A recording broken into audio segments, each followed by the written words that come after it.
Olá, no episódio de hoje a gente vai falar sobre o setor Viver Bem da Unimed Tubarão.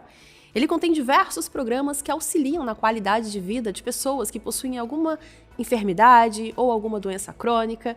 Então, fique com a gente que esse programa já está no ar.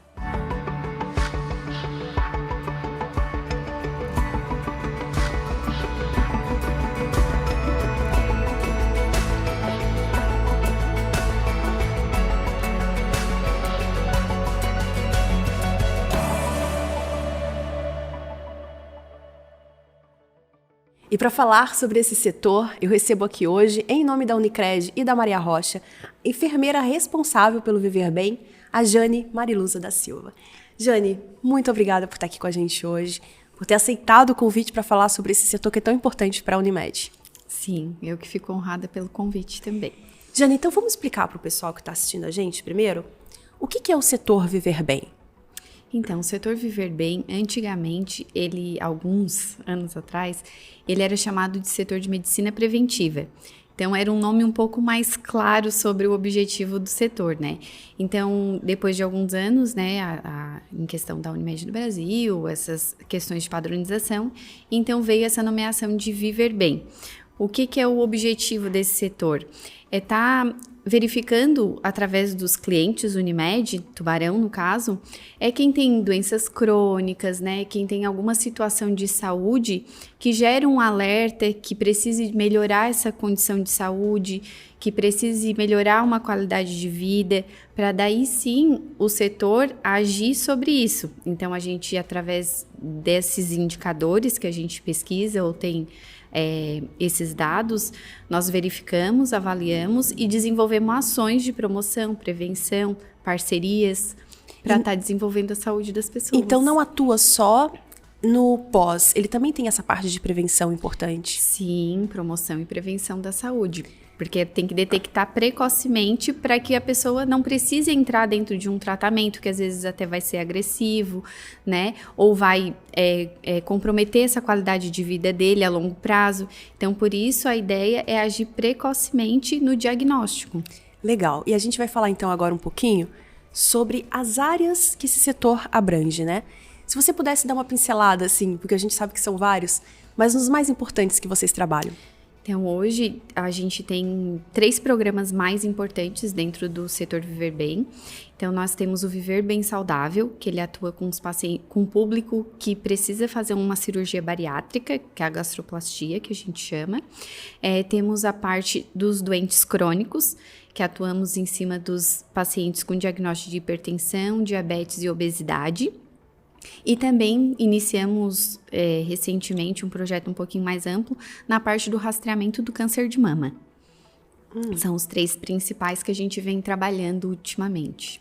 E, Jane, vamos começar falando sobre esse do rastreamento do câncer de mama. É um projeto que você estava me contando que ele é até relativamente novo, né? Mas que é um projeto extremamente importante para garantir ou para facilitar a saúde da mulher nesse quadro. Como é que ele funciona, essa área do projeto? Então, com base, né, em vários dados do Ministério da Saúde, a nível, né, nacional e também internacional, vem tendo um aumento muito crescente de câncer de mama. Então, até 2030, estima-se muitos mil casos de câncer de mama ainda, né, que vão ser diagnosticados. Então, com esse olhar de cuidado e o tratamento do câncer hoje, ele é um pouco agressivo para o paciente, né, ele gera vários sintomas indesejados, né, às vezes tem risco de toxicidade, tem que fazer manejo desses sintomas e compromete muito a qualidade de vida desse paciente. E o paciente que recebe um diagnóstico tardio de câncer de mama, uma mulher, ela tem um risco maior de morte. Então, se a gente atuar precocemente no diagnóstico ou diminuir o máximo o intervalo dela, seja para o diagnóstico ou seja do diagnóstico ao início do tratamento, a gente vai estar otimizando esse tratamento do câncer, né? Vai estar beneficiando ela, talvez com tratamentos menos agressivos e mais rápidos, mais curtos, como também vai estar melhorando essa qualidade de vida e expectativa de vida dessa pessoa. Com certeza. E na prática, como que vocês ajudam? Então, hoje a gente faz um rastreio de um público de mulheres de 40 a 69 anos que realizam exames de mamografia dentro dos nossos serviços próprios. Então, a gente, né, através de alguns processos tecnológicos, a gente tem acesso ao resultado alterado e a gente faz contato com o médico assistente dessa paciente, né, indicando que chame essa paciente o mais breve possível, conforme o diagnóstico que apresentou o exame. E para os casos que os exames deram inconclusivos, né, não tem um possível diagnóstico, né, porque não é através de um exame que o diagnóstico vai ser fechado, então a gente indica também já estar realizando esse exame complementar, que na maioria das vezes é indicado, para estar realizando antes da consulta médica, antes do retorno médico. Às vezes tem pacientes que vão fazer o exame por rotina, tem pacientes que vão fazer já por campanha, né? Iniciamos esse nosso projeto em outubro do ano passado. Já é um projeto que vinha acontecendo nos anos anteriores, mas a partir de outubro do ano passado que a gente redesenhou ele, né, para ter uma continuidade, para não ficar só no mês de outubro, né, só no mês da campanha do Outubro Rosa, porque o cuidado da saúde, ela não é uma vez no ano, né? Com certeza. Então, ela tem que ser contínua. Então, a partir de outubro, que a gente fez a campanha do Outubro Rosa, disponibilizando mamografias gratuitas para as pacientes dentro dessa faixa etária, aí nós também demos continuidade a partir de novembro com os vouchers de mamografia de aniversário. Então, como é que funciona? Você falou da faixa etária, mas qual é a faixa etária? De 40 a 69 anos. 40 a 69 anos, Isso. Tá. E daí como é que funcionam os vouchers? Então, os vouchers, a gente tira uma relação de pacientes, né, que fazem aniversário dentro dessa faixa etária por mês, e no dia do seu aniversário, ou próximo do dia do seu aniversário, ela vai receber, através do WhatsApp, geralmente, uma mensagem parabenizando pelo seu aniversário e como presente uma mamografia gratuita para estar cuidando da sua saúde. Todas as pessoas que possuem o plano da Unimed recebem essa mensagem? Todas as mulheres dentro dessa faixa etária, elas vão receber essa mensagem.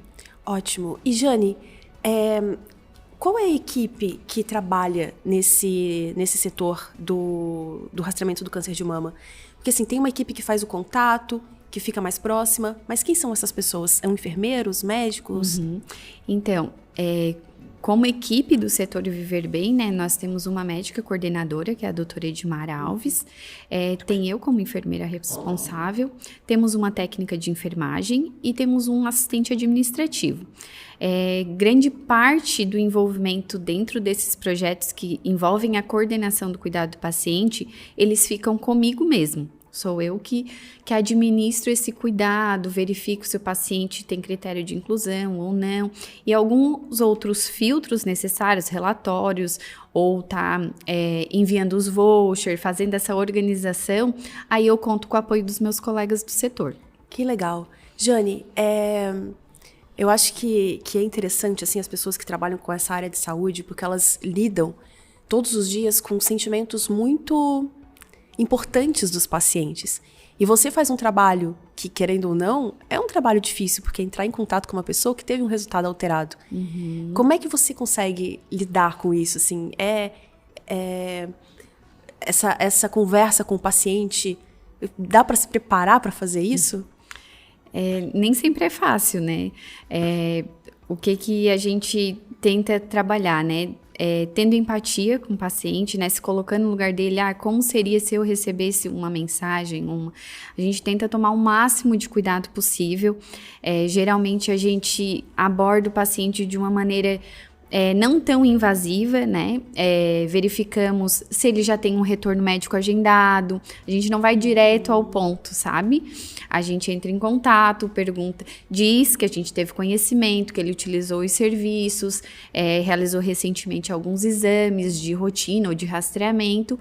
E então, a gente costuma questionar se ele já tem algum retorno previsto para mostrar esses exames. E aí, se o paciente já diz que já tem o retorno previsto, aí deixamos assim, e depois do período que a pessoa informa que já tem esse retorno programado, entramos em contato novamente para daí perguntar o que deu, se foi solicitado algum exame complementar ou não, porque na maioria das vezes depende da conduta médica de estar solicitando alguma coisa, né? algum tipo de exame a mais. Mas dentro do nosso protocolo clínico desenvolvido do programa, a gente já tem alguns critérios que foram desenhados junto com o mastologista, junto com o oncologista, junto com uma equipe médica. Então, nós já desenhamos esse protocolo clínico. Então, eu tenho autonomia, né, de talvez, se houver oportunidade, já estar sugerindo para que esse paciente realize esse exame complementar antes, né? Porque vai ser menos uma coisa, né? Vai dar uma agilidade maior até para conhecimento do médico assistente desse paciente. Com certeza. Jane, é basicamente segurar na mão do paciente e caminhar com ele. E vocês vão até onde? Até onde o setor consegue ajudar esse paciente?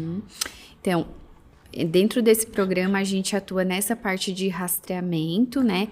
Tentar agilizar exames, ofertar os exames que são necessários, seja encaminhado por nós do setor ou seja pelo próprio médico assistente. Então, a gente tenta fazer um contato contínuo com ele para estar auxiliando nesse processo. E depois que ele é identificado com câncer ou é descartado o câncer, aí a gente vê se ele tem outras comorbidades que envolvem os outros programas que a gente tem no setor para continuar acompanhando ele, né? Ou a gente simplesmente se coloca à disposição caso ele venha precisar de outra demanda da saúde.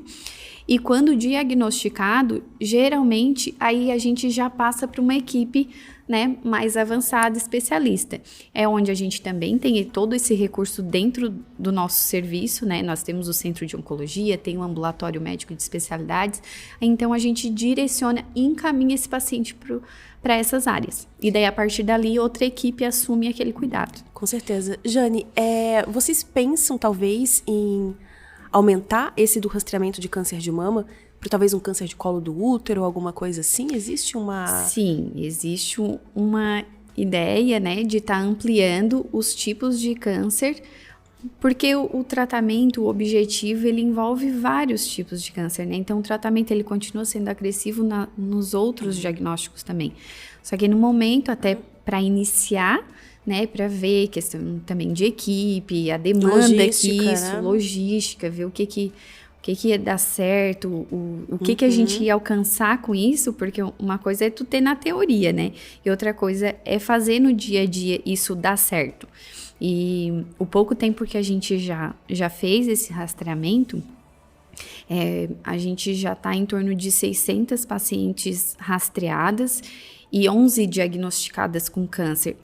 Parece uma porcentagem muito pequena, de 600 para 11 pessoas, só que são 11 pessoas que vão ter o tratamento completamente diferente, otimizado, né? Uma oportunidade mais rápida de tratamento, uma melhora dessa qualidade de vida, né? Uma diminuição do risco de morte. Então, assim, por mais que seja 11 pessoas, mas isso já significa muito na vida dessa pessoa, com certeza. Se fosse uma pessoa, esse programa já é um sucesso, né? Porque se você consegue identificar uma pessoa antes, né, de todo esse transtorno, como você falou, pegar na mão dela e ir junto, eu acho que esse programa já, com certeza, é um sucesso. Porque a gente sabe da dificuldade que as pessoas enfrentam e um diagnóstico de câncer, ele já é pesado, né? Então, a pessoa, ela precisa de um suporte, de alguém para orientar. Provavelmente, talvez, nunca tenha passado um caso desse na família e não vai saber um direcionamento, onde ir, qual médico procurar, qual é o mais indicado ou não, né? Então, a gente vai estar dando esse suporte e auxiliando no que for necessário, além de toda a equipe multiprofissional que a gente tem, né? Porque muitas vezes o diagnóstico do câncer para a pessoa, ele é terminal, assim, acabou minha vida, não tenho, né? Então, assim, ter esse suporte também ajuda elas a entenderem que não. É um tratamento, vamos lá, eu tenho altas chances de cura se for no começo, né, com certeza. Jane, e como é que funciona? Agora a gente vai passar para um outro setor, que é o da bariátrica. Eu conheço muitas pessoas, né, que fizeram parte do grupo. É um trabalho extremamente sério. É um trabalho que passa por uma equipe multidisciplinar muito grande. Mas qual que é o intuito mesmo dessa área da bariátrica? Porque não adianta só fazer uma cirurgia e não mudar o pensamento, né? Sim, sim. Então, nós atuamos com os pacientes, eles já chegam pra gente com a indicação cirúrgica, né? Com a indicação desse tratamento. provavelmente já tentaram outros tratamentos clínicos que não deram certo, né? Ou com alimentação, ou com atividade física, enfim. E aí, ele chegando pra gente, nós temos umas etapas, né, umas palestras, uns encontros que a gente realiza no pré-operatório, né, preparando esse paciente para essa cirurgia. Isso envolve a nossa equipe multidisciplinar, né, tem eu da enfermagem, que a gente faz uma palestra introdutória para explicar o que é o programa, qual é o objetivo do programa, onde a gente fala sobre o que é a obesidade, o que a operadora de saúde precisa, né, qual é o objetivo da operadora de saúde tendo o programa e as diretrizes clínicas para te solicitar esse procedimento e ter esse procedimento aprovado. Então, a gente faz toda essa explicação, né, todo esse acolhimento na palestra da enfermagem e depois a gente segue com a nutrição, com a psicologia, com a fisioterapia durante esse pré-operatório. E aí também entra nessa equipe a questão do médico endocrinologista e do médico cardiologista, né, para realmente indicar, na verdade a cirurgia ela já está indicada, mas para confirmar e para dar os relatórios necessários que a diretriz, a auditoria exige para fazer a análise desse procedimento ser autorizado. E depois a gente tem o pós-operatório, que a gente acompanha esse paciente dentro do desenho do programa, nós acompanhamos eles até 18 meses pós-operatório. Porque vários estudos trazem que o risco de reganho de peso, ele inicia a partir de 2 anos pós-operatório, se não feito um acompanhamento devido nesse período. Então, a chance é maior. Então, por esse motivo, a gente acompanha entre 18 e 24 meses pós-operatório, tentando, tanto no pré como no pós, tentando incentivar esse paciente a mudança de hábito, né? A mudança do estilo de vida, porque a cirurgia é maravilhosa para o tratamento da obesidade, só que ela não faz milagre, né? Não se resolve sozinha. Então, o paciente ele tem que estar consciente de que ele precisa, de alguma forma, ter alguma mudança de hábito, né? Seja na alimentação, que com a cirurgia isso é inevitável, tu precisa, principalmente ali nos primeiros 45 dias, precisa mudar completamente, inclusive consistência da alimentação. Até a quantidade de água, né? Quantidade de água, é tudo fracionadinho, né? Então isso ele já precisa estar preparado no pré, para ele não ter problemas no pós. A gente percebe assim nitidamente quem está preparado para a cirurgia e quem não está preparado para a cirurgia. Porque você consegue perceber muitas vezes que a pessoa chega lá e fala, porque eu quero me operar e é isso. E outras não, já tem uma consciência maior? Tem uma consciência maior e a gente percebe que a ansiedade, ela é geral, assim, nesse público, né? E quanto mais, parece que quanto mais rápido eles desejam fazer a cirurgia, no pós-operatório, eles, sabe? Eles dão aquela pausa e dizem, eu devia ter esperado um pouquinho. Ou eles não conseguem fazer a troca da dieta com facilidade.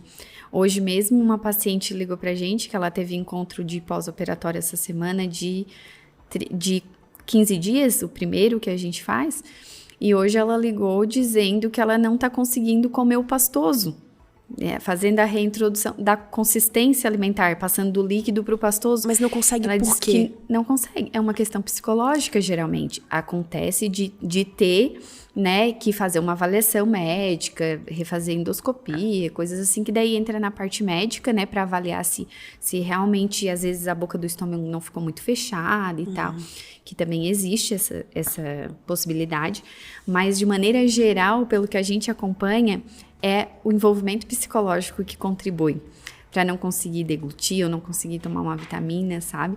O psicológico pesa muito nesse sentido. E Jane, e faz parte da equipe multidisciplinar uma psicóloga? Sim, temos a psicóloga que se envolve no pré-operatório e no pós-operatório a gente tem um grupo de acolhida, que a gente chama. Então, temos de 1 a 2 encontros mensais, onde a gente convoca esse pessoal para vir estar fazendo um bate-papo com a psicologia, né? Trocando experiências, trazendo as suas dores, né? Para estar trabalhando. Ela faz manejo da ansiedade, porque 15 dias ele tá com uma dieta líquida, ele tá sem trabalhar, ele, sabe? São muitas mudanças repentinas para o próprio corpo. Então, ele precisa desse suporte, né? E a maioria vem, se sente satisfeito, e quando a pessoa não está satisfeita em grupo, né? Hoje o objetivo é em grupo pós-operatório, mas daí nós direcionamos para o atendimento individual. Aí nós fizemos essa acolhida de forma individual para esse paciente. E, Jane, antes, nessa série de palestras que vocês realizam, enfim, algumas pessoas desistem? Poucas. A gente tem um número pequeno de desistências da cirurgia.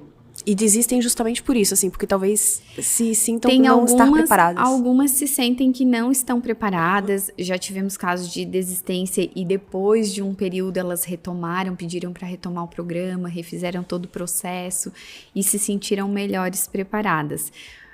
E outras, às vezes, é por questão contratual, né? Às vezes é um plano empresarial e a pessoa foi desligada da empresa e daí gerou aquele transtorno de permanece com o plano, mais burocrático. Uhum. Mas assim, como o programa tem tido uma boa acolhida desses pacientes, a gente tem um índice baixo, assim, de desistência. E o pessoal se sente satisfeito, pelo menos demonstra pra gente, relata, que foi muito bom esse acompanhamento, que no primeiro dia, às vezes, eles pensam que é um saco ter que ficar esperando as palestras, ter que ficar esperando as consultas, mas depois que passa, eles dizem, ai, como foi bom.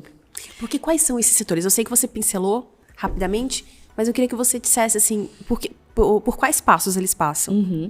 Então, todo mês nós... como é que eu vou te dizer? A gente reúne todas as solicitações feitas durante o mês, todas as indicações cirúrgicas para entrada no programa. Então, por exemplo, agora de 1º de abril até dia 30 de abril, nós vamos reunir os pacientes com indicação da cirurgia e ele vai iniciar no grupo em maio. Então, a gente faz de um mês para o outro. Porque nós temos a abertura, digamos assim, do programa mensalmente. Até por uma questão organizacional, assim, para a gente conseguir organizar melhor esse público, fazer os agendamentos, também não tá passando pacientes de um grupo na frente de outro, que isso também é injusto, né? Então, todo mês iniciamos um grupo novo.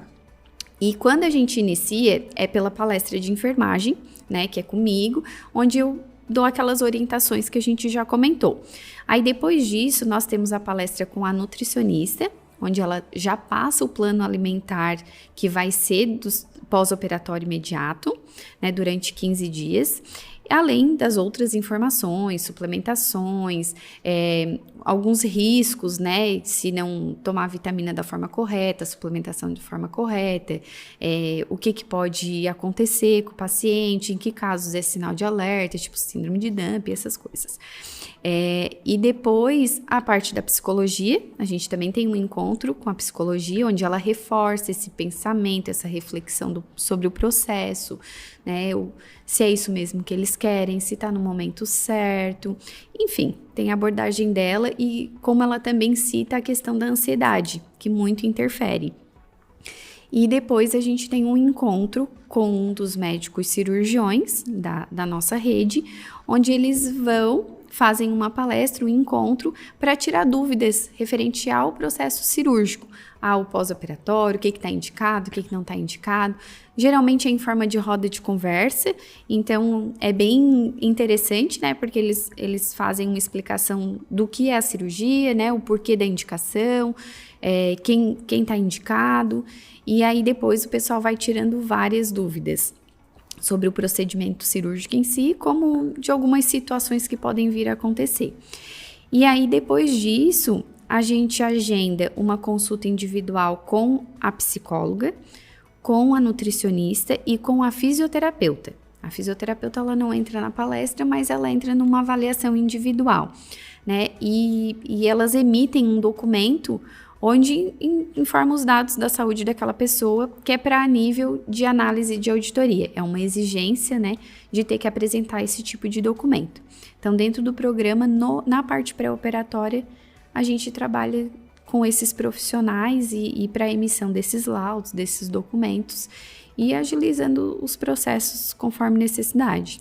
E, Jane, muitas pessoas procurando a cirurgia? Existem quantas pessoas em cada grupo, mais ou menos? A gente tem, em média, de 20 a 30 pacientes por mês, iniciando no grupo. Desde novembro de 2021, a gente fez um levantamento agora recente, a gente tem em torno de 400 pacientes já operados. Isso é bastante, né? Nossa.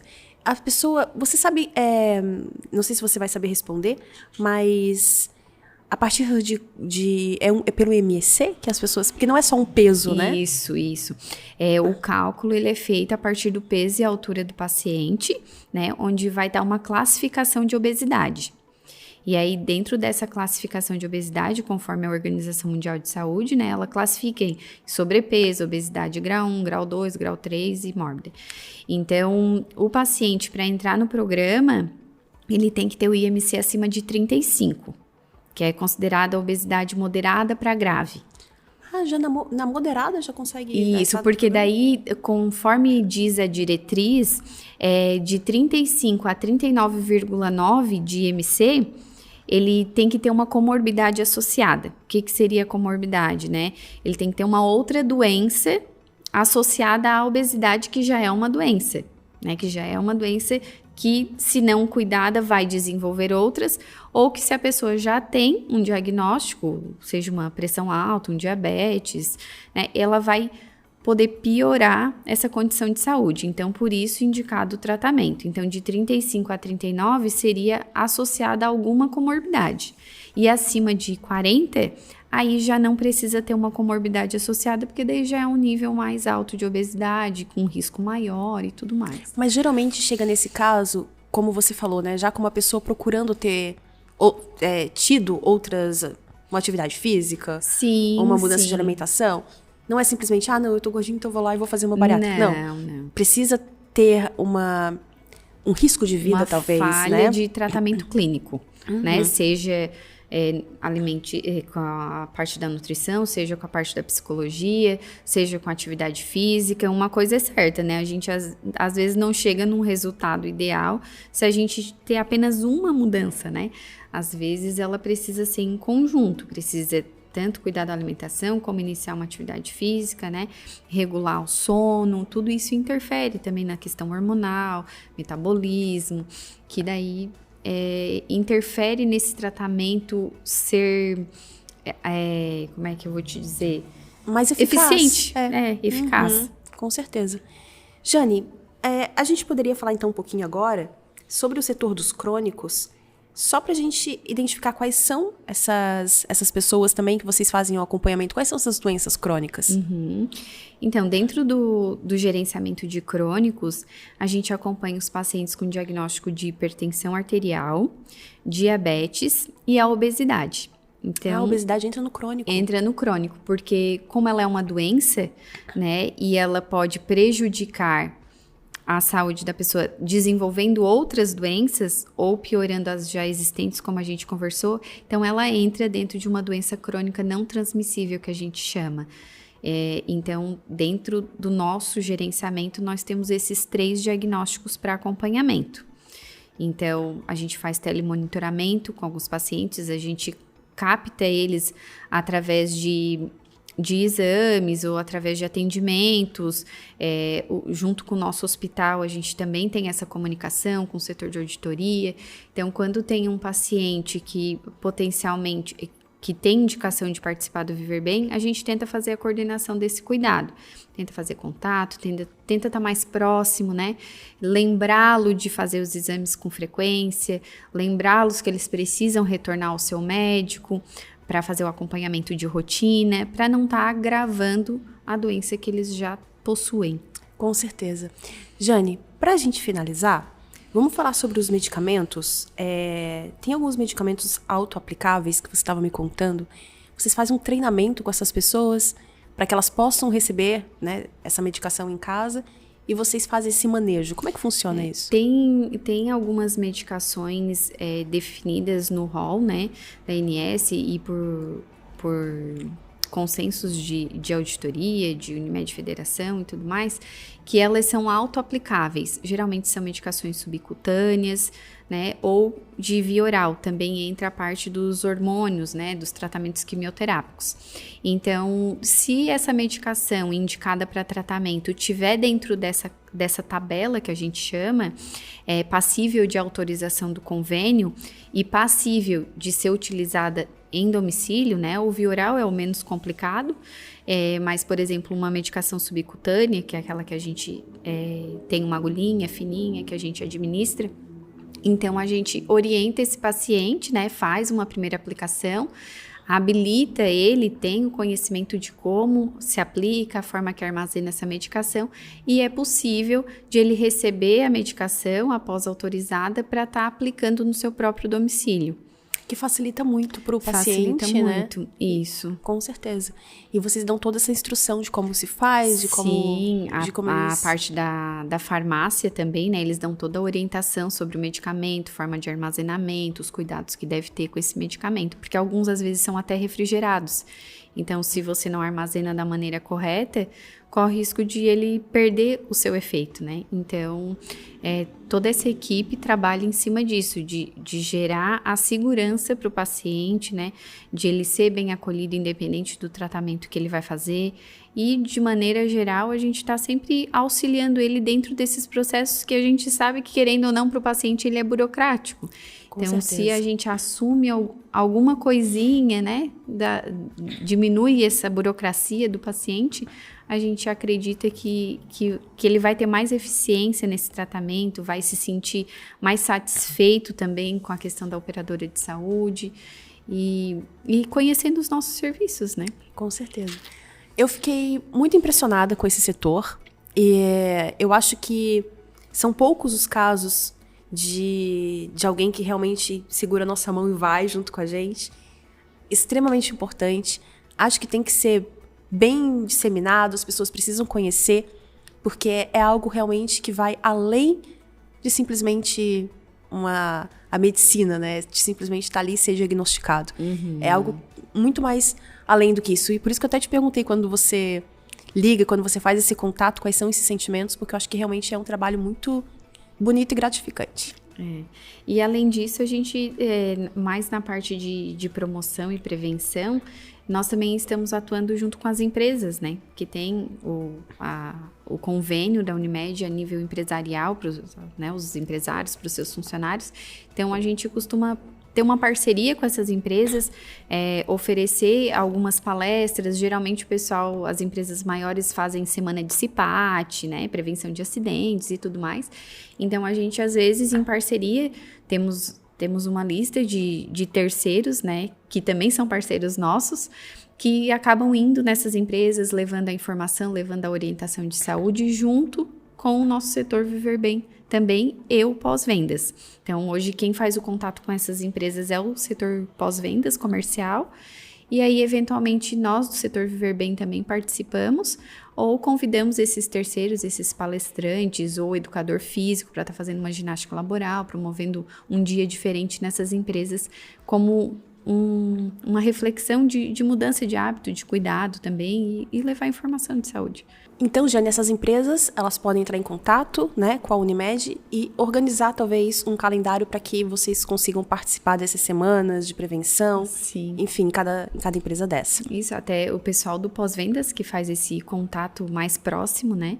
E a gente passa o contato deles, onde eles organizam, gerenciam todos esses eventos junto das empresas e, em alguns casos, eles acionam nós.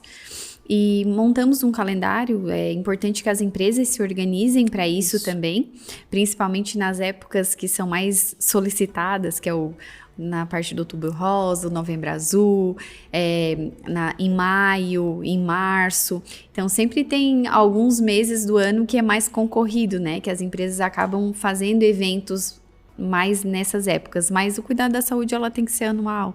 Então, para as empresas estar refletindo sobre isso também junto com seus funcionários, né? De que forma que eu posso estar levando uma orientação de saúde para o meu colaborador.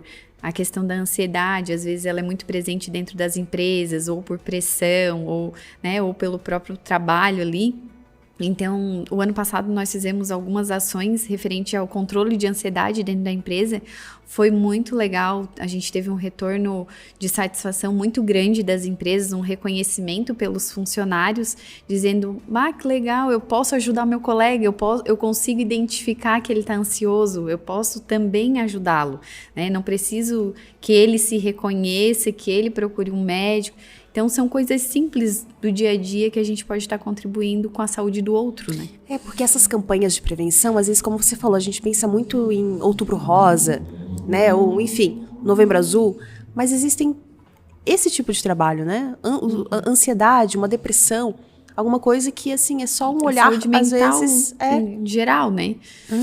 Nossa, com certeza, muito importante isso. Jane, querida, eu sei que você estava nervosa antes de vir, mas foi tudo ótimo. Você falou muito bem, explicou muito bem o seu setor e eu quero parabenizar vocês por esse trabalho incrível que realizam, atendendo todos esses pacientes.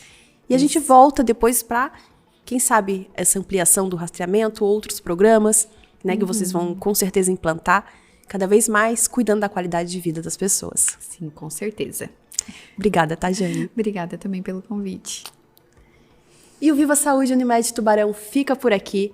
A gente tem um próximo encontro na quinta-feira que vem, às 20h30 da noite, pela UniTV e também nas plataformas de áudio e vídeo da Unimed Tubarão. Em nome da Unicred e da Maria Rocha, eu agradeço a presença de vocês. Até mais!